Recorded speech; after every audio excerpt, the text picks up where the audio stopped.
Ecet Manufaktúránál voltam a Tokai. Aha, Tokai Ecet Manufaktúra Bodrog Keresztúron. igen. Azt mondták nem. Azt mondták nem? Nem. Tehát a sörösöknél több helyen voltam, ott sem álltak. Ez nem olyan. A pálinkások, tehát meggyőződésem, hogy szinte egy új terméke születik a pálinka esetében. Egy komoly cég van, aki foglalkozik vele, az Agárdiak. Csak azok? Aha. Aha. És nyeri a díjakat.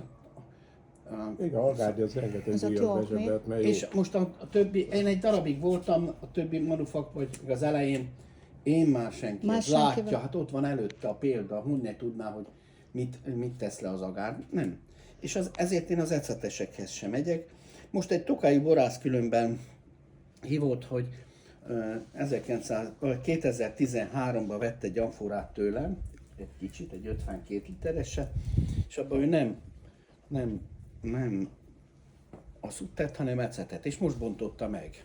És meglepődött? Nem ő neki nagyon tetszik, Aha. nagyon tetszik, még én nem kóstoltam. Köszönöm szépen. Nagyon Egészségére. szívesen. Remélem, hogy Szeretem fog az észre- ecetet, van alma ecetem, meg a Hát Kovács Gyulától is. Na de ilyet meg nem Hát használ. Már nekem. Hát Meg- Meg van fanyar, meg fekete berény. Ezek különleges.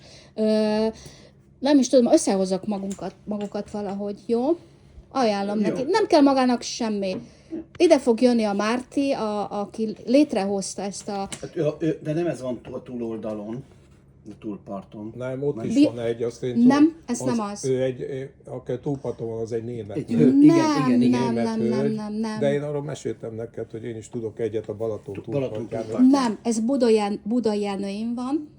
Elküldöm magának a honlapja, Jó. olvassa el, egy hiteles, egy nagyszerű üzlet, de nem üzlet az, mert nem az, de hát olyan tudása jó, van, ami jó, az- és nyitott a jó dolgokra. Ez a lényeg, hogy nyitott, és akkor meglátjuk. Én van ott ott a szekrényen van egy, szerintem